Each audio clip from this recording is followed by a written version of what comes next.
ஓம் நம சிவாய நமக. தென்னாடுடைய சிவனே போற்றி, எந்நாட்டவர்க்கும் இறைவா போற்றி. எப்பொழுதுமே எந்த ஒரு செயலில் ஈடுபட்டாலும் நம்ம சிவபெருமானை நினைத்து கொண்டு அந்த செயலில் நம்மீது முழு கவனத்தையும் வைத்து முதலில் நம்ம முழுவதுமாக நம்பிக்கொண்டு அந்த செயலில் கண்டிப்பாக என்னால் முடியும் அப்படிங்கிற அந்த தன்னம்பிக்கையை நம்ம வளர்த்து கொள்ளணும். ஏன்னா நம்ம எந்த ஒரு காரியத்தில் ஈடுபட்டாலும், முயற்சியில் நம்ம ஈடுபட்டாலும், ஏன் ஏதாவது ஒரு பயணத்தில் கூட நம்ம ஈடுபட்டாலுமே நம்மீது நம்பிக்கை வைத்து அதில் செயல்படும் பொழுது தான் நம்மளால் அதில் முழுவதுமாக பயனடைய முடியும். நம்மீதே நம்பிக்கை இல்லை, போவோமா மாட்டோமா, இதில் வெற்றி பெறுவோமா இல்லையா அப்படிங்கிற அந்த எண்ணத்தில் நம்ம இறைவனிடத்தில் வழிபாடு செய்தாலுமே அது நம்மளுக்கு தடங்களாக தான் போக முடியும். ஏன்னா நம்பிக்கையின் காரணமாக தான் எல்லாமே இந்த இடத்துல நமக்கு இயங்கி கொண்டிருக்கின்றது.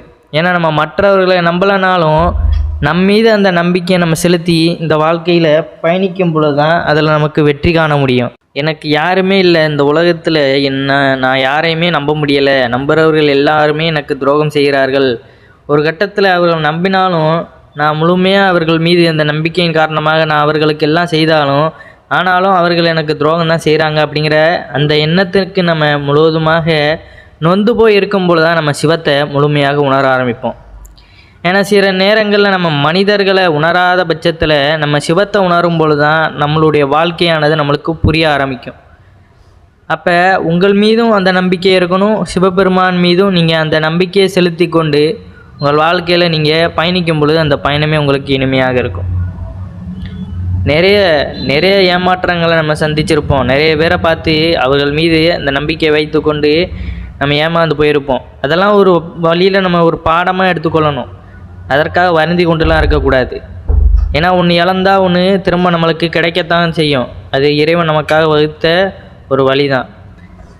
இதெல்லாம் ஒரு பாடம், இதெல்லாம் நீ பார்த்து கற்றுக்கிடணும், இப்படி கூட இருக்கும் அப்படிங்கிறத இறைவன் நமக்கு உணர்த்து ஒரு வாழ்க்கை பாடமாக நம்ம எடுத்துக்கொண்டு இந்த வாழ்க்கையில் நமக்கென்று ஒரு தன்னம்பிக்கை வளர்த்து கொண்டு அடுத்தடுத்து நம்ம முன்னேறி போய்கொண்டே இருக்கணும். ஏன்னா நிறைய இடத்துல நமக்கு சறுக்கல்கள், மேடு பள்ளங்கள் வரத்தான் செய்யும். அதெல்லாம் நம்ம எப்படி தாண்டி கொண்டு போகிறோம் அப்படிங்கிறது தான் இறைவன் நம்மிடமிருந்து எதிர்பார்ப்பது. கொஞ்சம் கொஞ்சமாக அதெல்லாம் பார்த்து நம்ம பக்குவப்பட்டு, ஏன்னா நம்ம தன்னை மீறின அந்த செயலில் நம்ம ஈடுபடும் பொழுது நம்ம எந்த இடத்துல அந்த தவறுக்கான அடிபணிந்து நம்ம நடந்து கொண்டோம் அப்படிங்கிறத ஒரு கணம் சிந்தித்து இனிமேல் அந்த தவறை நம்ம செய்யாத மாதிரி பார்த்துக்கிடணும். செஞ்சிட்டோம் அவ்வளோதான், அதுக்கு என்ன பண்ண முடியும் அப்படிங்கிற அந்த எண்ணத்தில் இருந்தோம்னா நம்ம திரும்ப திரும்ப வேறு தவறுகளில் ஈடுபடும் போதும் நம்மளுடைய மனநிலையானது அப்படித்தான் இருக்கும். ஒரு தடவை ஏதாவது தேவையில்லாத முயற்சிகளில் தேவையில்லாத சிந்தனைகள் நமக்குள்ளே எழும்பொழுது அது மறுபடியும் நமக்கு வராத மாதிரி பார்த்து கொள்வது தான் நமக்கான அந்த பக்குவ நிலையாக இருக்கும்.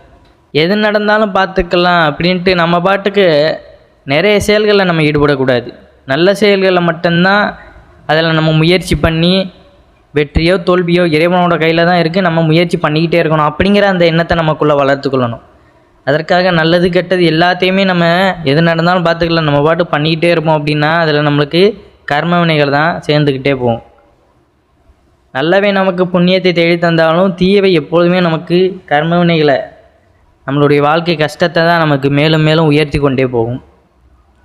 அதனால் எந்த வகையிலையும் தீய கர்ம வினைகளை நமக்குள்ளே சேர்த்து கொண்டு அதற்கு அடிபணிந்து நம்ம வாழ்க்கையை தொலைத்து விடக்கூடாது. ஒருவன் தீய விஷயங்களில் ஈடுபடும் பொழுது தான் அவனுக்கு மேலும் மேலும் பார்த்திங்கன்னா இறைவன் அவனுக்கு வாழ்க்கை பாடத்தை உணர்த்தும் வகையில் வாழ்க்கையில் அந்த கஷ்டத்தை கொடுக்குறாரு. அவன் செய்கிறது திரும்ப அவனுக்கு வருது. பிறரை துன்புறுத்துறானா அவனுக்கு அதே துன்புறுத்தல் வரும். அதை வாழ்க்கை முறையில் கஷ்டப்பட்டு அவன் உணர்வதற்காக இறைவன் உணர்த்துவார். அந்த வகையில் நம்ம இருக்கிறோம்னா அதை பார்த்து நம்ம சந்தோஷப்பட்டுக்கிட்டோம். அந்த வாழ்க்கையிலேருந்து எப்படி சாதித்து வருகிறோம், இந்த நல்ல வழியில் நம்ம எப்படி திரும்ப மீட்டெடுத்து அந்த கர்ம வினைகளை நம்ம சேர்க்காமல் வாழ்கிறோம் அப்படிங்கிறது தான் இந்த இடத்துல நமக்கு ஒரு தெளிவு பொருளாக இருக்கும். இது எதையுமே நம்ம உணரலைன்னா, ஒரு மனிதன் இப்போ தவறு செய்கிறான், அவனுக்கு இந்த கர்ம வினை இது எதுவுமே தெரியலை, சிவம் அப்படிங்கிறத அவன் உணரலை. உணராத பட்சத்தில் அவனுக்கு எப்படி இருக்கும், இதுதான் சரியான வாழ்க்கை, அவனுக்குள்ளே இது புரிந்து விடும். அப்போ அவன் பாட்டுக்கு அவன் செய்கிறது தான் செஞ்சுக்கிட்டே இருப்பான், அவனுக்கு யாரும் உணர்த்தவும் கிடையாது. ஏன்னா ஒரு மனிதன் இந்த இடத்துல தவறு செய்கிறான்னா ஒன்று அவனா இதற்கான தீர்வு என்ன, இந்த இடத்துல நம்ம எதற்கு பிறந்திருக்கோம், நம்மளை இயக்கி கொண்டிருக்கின்ற அந்த பரம்பொருள் யார் அப்படிங்கிறத அவன் உணர்ந்து அந்த சிவத்தை உணர்ந்துட்டான் என்றால் அந்த கர்ம வினைகள் எல்லாமே அவனுக்கு புரிந்துவிடும். ஏன்னா நமக்கு பின்னாடி வந்த சித்தர் பெருமக்கள், சிவனடியார்கள் எல்லாருமே ஒரு கட்டத்தில் இந்த கர்ம வினைகள் எல்லாத்தையும் உணர்ந்து நூல்களாகவும் நமக்கு உணர்த்தி விட்டு போயிருக்கின்றனர். தேவாரம், திருவாசகம், சிவவாக்கியார் இயற்றிய இந்த பாடல்கள்லாம் நம்ம தினமும் அதிகாலை படித்து கொண்டே வரும்பொழுது நமக்கு எல்லாமே புரிந்துவிடும். சிவவாக்கியார் அந்த காலத்திலே அந்த அண்டம் முழுவதும் எப்படி வாழணும், இறைவன் பட்டும் எப்படி இருப்பார், இறைவன் எங்கே இருக்கிறார் எல்லாத்தையுமே உணர்த்தியிருக்கிறார். அப்போ இதையெல்லாம் நம்ம அதை பார்த்து நம்ம அறிந்து கொள்ளணும். அதை அறிந்து கொள்ளும் பொழுது தான் நம்மளுடைய கர்மவினைகள் எல்லாமே நமக்கு புரிந்து வரும். அதை உணராத பட்சத்தில் நம்ம செய்கிறது எதுவுமே நமக்கு தெளிவடையாது.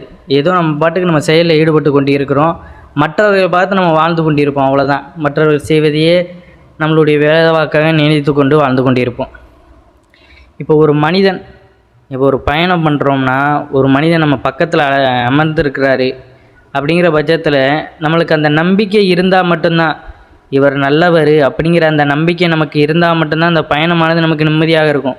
அந்த இடத்துல அவன் ஏதாவது திருடிட்டு போயிடுவானோ, நம்மக்கிட்ட ஏதாவது அபகரிச்சுட்டு போயிடுவானோ அப்படிங்கிற அந்த எண்ணத்தில் நம்ம இருந்தோம்னா அந்த இடத்துல நம்மளுக்கு நெடுந்தூர பயணமாக இருந்தாலும் நமக்கு தூக்கமும் இருக்காது, நிம்மதியும் இல்லாமல் போயிடும். ஒரு இடத்துல இப்போ நீங்கள் தலை வச்சு படுத்துக்கிட்டு இருக்கீங்க. அப்போ அந்த தலை வச்சு படுத்துக்கிட்டு இருக்க இடத்துல அந்த தலைகாணி கீழே ஒரு பாம்பு இருக்குது, உங்களுக்கு தெரியலை. நீங்கள் தூங்கி மறுநாள் எந்திரிச்சிட்டீங்க. எந்திரிச்சதுக்கப்புறம் அந்த தலைவாணியை எடுத்து பார்த்தா அதில் பாம்பு இருக்குது. அப்போ அந்த நைட்டு முழுக்க நம்ம தூங்கியிருக்கப்ப அந்த நம்ம நிம்மதியான உறக்கத்தில் தூங்கியிருப்போம். அது வெளியில் நம்ம போயிட்டு வந்த அந்த தினசரி அந்த நினப்பெல்லாம் வேறு. ஆனாலும் அந்த படுக்கையில் நம்ம தூங்கும் பொழுது என்ன நினைத்திருப்போம், அப்பாட இன்னைக்கு போனது போச்சு அப்படின்ட்டு இந்த நிமிடம் நம்மளுடைய நிம்மதியான உறக்கம் அப்படிங்கிற அந்த தலையணையில் நம்ம தலை வைத்து தூங்கும் பொழுது நமக்கு ஏற்படும். அப்போ அந்த இடத்துக்கு கீழே ஒரு சர்ப்பமானது உறங்கி கொண்டிருக்கு அப்படிங்கிறது தெரியாமலே நம்ம தூங்குகிறோம். அப்படிங்கிற பட்சத்தில் நமக்கு அது ஒன்றுமே தெரியாது, சாதாரண தினசரி நம்ம தூங்கின்ற அந்த படுக்கையில் தூங்குகிறோம், அதுதான். அப்போ அந்த சர்ப்பமானது அந்த இடத்துல இருக்கிறத நம்ம முன்னாடியே உணர்ந்துட்டோம்னா அதை நம்ம அடித்து விரட்டிட்டோம் அப்படிங்கிற பட்சத்தில் நம்ம திரும்ப தூங்க போனாலுமே அதோட நினப்பானது நமக்கு இருக்கும், திரும்ப வருமோ இல்லை வேறு ஏதாவது தீண்டி விடுமோ அப்படிங்கிற அந்த பயமானது இருக்கும். ஆனால் இது எதுவுமே நமக்கு ஏற்படலை. அதாவது அந்த சர்ப்பமானது அதே இடத்துல தான் இருக்குது, ஆனால் அது நம்ம கண்ணுக்கு தெரியலைன்னா நம்ம எப்பயும் போல் நார்மலாக தூங்குற மாதிரி போய் தூங்கிடுவோம். அதிகாலையில் நம்ம எழுந்து நம்ம திரும்ப போனதுக்கப்புறம் அந்த சர்ப்பம் நம்ம கண்ணில் பட்டுச்சுன்னா அப்போ நம்ம உணர்ந்து அதற்கப்புறம் நமக்கு அவ்வளோவா பயம் இருக்காது. ஏன்னா நம்ம திரும்ப தூங்க போகிறது கிடையாது. ஆபத்தானதை நம்ம நேரில் சந்தித்தால் மட்டும்தான் நமக்கான அந்த பயமானது நமக்கு ஏற்படும். அதை சந்திக்காத வரை நம்மளுடைய வாழ்க்கையானது நிம்மதியாக தான் இருக்கும். இதே போல தான் எதுவுமே நம்ம கூட இருக்கிறது எல்லாமே நமக்கு ஆபத்து மாதிரி தான் தெரியும். ஆனால் அதோடு நம்ம சகஜமாக பழகிட்டு வாழ்ந்து கொண்டு இருக்கிறோம் அப்படிங்கிற பட்சத்தில் அது நமக்கு பெரிதாக தெரியாது. நம்ம பார்க்கின்ற அந்த கண்ணோட்டம் தான் நமக்கு கஷ்டம், கவலை இப்படிங்கிறது தெரியும். அப்போ ஒரு இடத்துல பார்த்திங்கன்னா ஆபத்து ஏற்படுது, சங்கடங்கள் ஏற்படுதுன்னா அதை நம்ம உணர்ந்ததுக்கப்புறம்தான் அதில் நமக்கு இந்த மாதிரியான ஆபத்து சங்கடங்கள் ஏற்படுது அப்படிங்கிறத நம்ம தெரிந்து கொள்ள முடியும். அப்போ எதையுமே முழுவதுமாக உணர்வதற்கு முன்னாடியே நம்ம அது எனக்கு முடியாது, சங்கடமாக இருக்குது, என்னால் வாழ்க்கையில் வாழ முடியலை, கஷ்டமாக இருக்குதுன்னு புலம்பிக் கொண்டு இருக்கக்கூடாது. ஏன்னா வாழ்வதற்கு முன்னாடியே மனிதர்கள் இப்படி தான் நிறைய பேர் பார்த்திங்கன்னா தேவையில்லாத கூட தங்களுடைய வாழ்க்கையை முடித்து கொள்கின்றனர். இப்போல்லாம் நிறைய பேர் பார்த்திங்கன்னா தங்களுக்கு நெருக்கமானவர்கள், அன்பு வைத்தவர்கள் அவர்களுக்கு கூட இல்லை அப்படிங்கிற அந்த பட்சத்தில் அவர்கள் தன்னை விட்டு பிரிந்து விட்டார்கள் அப்படிங்கிற அந்த எண்ணத்துலலாம் அவர்கள் தீய வழிகளில் ஈடுபட்டு தங்களுடைய உயிரை மாய்த்து கொள்கின்றனர். இப்படி நிறைய பேர் இறந்து விட்டுறாங்க. ஏன்னா முழுவதுமாக அந்த புரிதலானது ஏற்படுவது கிடையாது. எதுவுமே நமக்கு யாருமே நம்ம கூட வருவது கிடையாது, நிரந்தரமும் கிடையாது. அப்புறம் எதுக்கு இறைவன் அது உனக்கானது இல்லை அப்படிங்கிறத உணர்த்திருக்கிறார். அதை நீ உணர்ந்து கொள்ளாமல் தற்கொலைக்கு நீ முயற்சித்தா இதற்கு பேர் என்ன அர்த்தம்? அப்போ தன்னுடைய ஆயுள் நாள் வருவதற்கு முன்னாடியே மனிதனானவன் தன்னுயிரை தானாகவே மாய்த்து கொள்கிறான். இறைவன் அவனுக்கென்று ஒரு கணக்கு போட்டு வைத்திருப்பான். ஆனால் இவன் என்ன பண்ணுறான், அதன்படி வாழாமல் இவன் இஷ்டத்துக்கு கணக்கு போட்டு இறந்து விடுகிறான். அப்போ அந்த இடத்துல என்ன பண்ணுவாங்க? இது அந்த முழுவதுமாக அந்த புரிதல் இல்லாத காரணத்தினால தான் அவன் இறந்து விடுகிறான். உடனே இறைவனிடம் அந்த நாடி அவரைத்தான் பழி போட்டுருவாங்க. அப்போ இந்த இடத்துல யாரோட தவறு இருக்குது? இறைவனோட தவறு இருக்கா, இல்லை அந்த மனிதனோட தவறு இருக்கா? அப்போ இது புரிஞ்சுக்கிடணும். எதுவுமே நமக்கு நிரந்தரம் இல்லாத போது எல்லாத்தையும் நம்ம பார்த்து உணர்ந்து கொள்ளணும். அப்படிங்கிற அந்த பட்சத்தில் தான் நம்மளுக்கென்று ஒரு உடலை கொடுத்து இறைவனானப்பட்டவர் நமக்கு இந்த பூமியில் ஒரு ஜீவனை அனுப்பியிருக்கிறார் அப்படிங்கிறத நம்ம உணர்ந்து கொள்ளணும். அதை தவிர்த்து நம்ம எந்த ஒரு செயல்களில், தவறான செயல்களில் நம்ம இன்னுயிரை நாமளே மாய்த்து கொண்டால் அதற்கு இறைவன் எந்த வகையிலுமே பொறுப்பாக மாட்டார். நான் உண்மையாக அவர்களை காதலிக்கிறேன், அப்படி பண்ணுறேன், இப்படி பண்ணுறேன், அந்த பேச்சுக்கள்லாம் நீங்கள் அடிபணிந்து விடாதீர்கள். சிவனை வழிபடுறோம்னா சிவபெருமான் மீது முழுமையாக உங்களுடைய அன்பையும் காதலையும் வெளிப்படுத்துங்க. அவர் தான் நமக்கான நிரந்தரமே தவிர இந்த உலகத்தில் யாருமே நமக்கு நிரந்தரம் கிடையாது. அதை விட்டுவிட்டு நம்ம அவர்கள் கூட தான் வாழப்போகிறேன், இவர்கள் கூட தான் வாழப்போகிறேன்னு நம்ம மனக்கணக்கான முன்கூட்டியே போடக்கூடாது. அப்போ அதற்காக நிறைய பேர் தவறாக கூட நினைத்து கொள்ளலாம். அப்போ மற்றவர்களை அவர்கள் காதலிப்பார்கள், அன்பு செலுத்துவார்கள். அப்போ அவர்களை திருமணம் பண்ணக்கூடாது அப்படின்னு சொல்கிறார்களா அப்படிங்கிற கூட அந்த எண்ணத்தில் கூட இருப்பாங்க. எது நடந்தாலும் அதை கடந்து போக பழகிக்கோங்க. அதை தான் நான் சொல்கிறது. இப்போ ஒருத்தங்களை காதலிக்கிறீங்க, அவர்களே கரம் பிடிக்கணும்னு நினைக்கிறீங்க, திருமணம் வரைய போயுது, எல்லாருக்கும் சம்மதம், எல்லோரும் சந்தோஷத்தோடு இருக்கிறாங்கன்னா அது ஒரு நல்ல திருமணமாக போய் முடியும். அவர்களுடைய வாழ்க்கையில் அது நன்றாக இருக்கும். அப்போ அந்த வாழ்க்கையானது எப்படி நலமோடு வாழ்கிறார்கள் அப்படிங்கிறது அவர்கள் கையில் இருக்குது. கல்யாணம் அப்படிங்கிறது சாதாரணமாக நடந்துட்டு கிடையாது. இப்போல்லாம் விளையாட்டாக போயிடுச்சு. எல்லாருமே சிறு சிறு குழந்தைகள் கூட அந்த அளவுக்கு இது இல்லாமல் இப்போ நிறைய பேர் பார்க்குறேன். அப்போ இதெல்லாம் நம்ம உணர்ந்து கொள்ள வேண்டும். அந்த காலத்தில் எப்படி வாழ்ந்திருக்கிறார்கள், நம்மளுடைய பெற்றோர்கள் எப்படி வாழ்ந்திருப்பார்கள் அப்படிங்கிறதெல்லாம் புரிந்து கொள்ளாமலேயே நிறைய இடத்துல திருமணம் அப்படிங்கிறதே சாதாரணமாக போயிடுச்சு. அதற்கென்று குறிப்பிட்ட ஒரு வயது வரும்பொழுது தான் அது நடக்கணும் அப்படிங்கிறது அவர்களே நடத்தி வைப்பார்கள். ஆனாலும் இந்த இடத்துல இந்த கால சந்ததிகள் அப்படிங்கிறது ரொம்ப ஒரு விழிப்புணர்வு, அறியாமை எதுவுமே இல்லாமல் அவர்களுக்கென்று தங்களுடைய வாழ்க்கையை பயணிக்கும் பொழுது அது தவறாக தான் போய் முடிகிறது.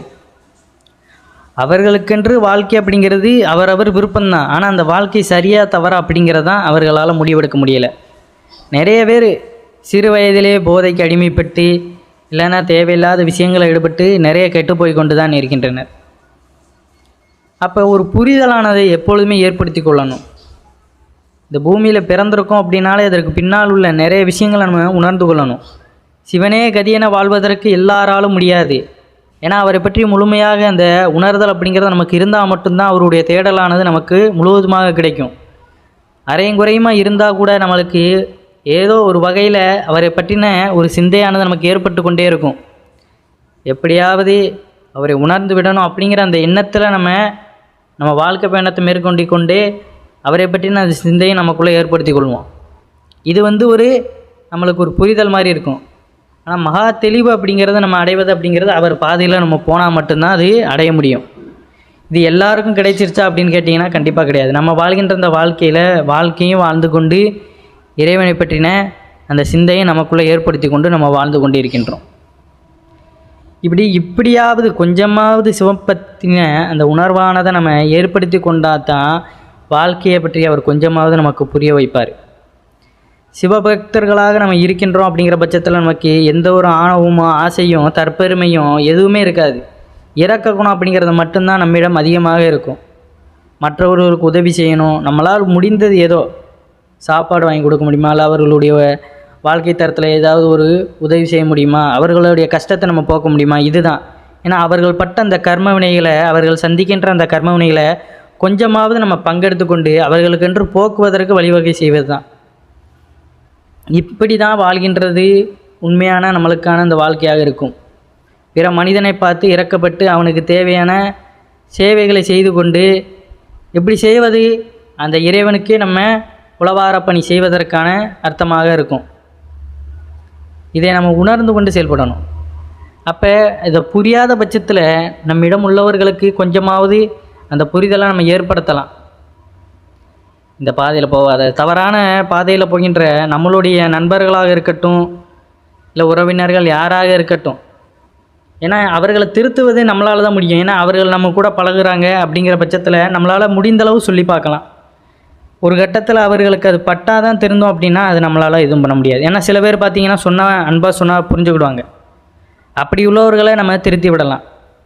இப்போ முடிந்தளவு பார்த்திங்கன்னா இப்போ இது முன்னாடி உள்ளது அப்படிங்கிறது எந்த ஒரு, அதாவது வாழ்க்கையில் நாகரிகம் அப்படிங்கிறது வளர வளர என்ன செய்கிறோம் அப்படிங்கிறது தெரியாமலே வாழ்ந்து கொண்டு இருக்கின்றனர்.